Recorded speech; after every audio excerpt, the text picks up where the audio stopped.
ডিমের চাটনি বানাবো, এই জন্য নিয়ে নিয়েছি ডিম। ডিমের চাটনির জন্য আমার লাগবে তেঁতুল, শসা, টমেটো, পেঁয়াজ, মরিচ, ধনিয়া পাতা, শুকনো মরিচ, লবণ, চাইলে বিট লবণ অ্যাড করা যায়।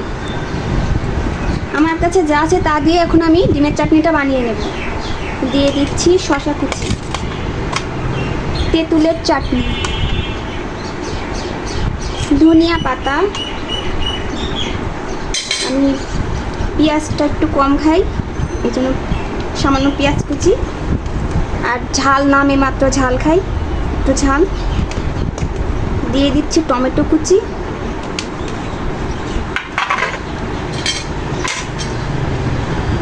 স্বাদ অনুযায়ী লবণ, শুকনো মরিচ আমি ভেজে নিয়েছি, আমি একটা দেবো।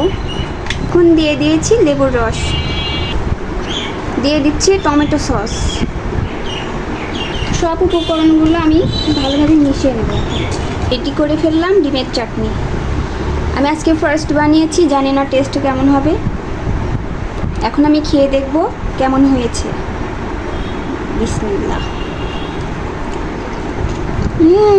সেই মজা।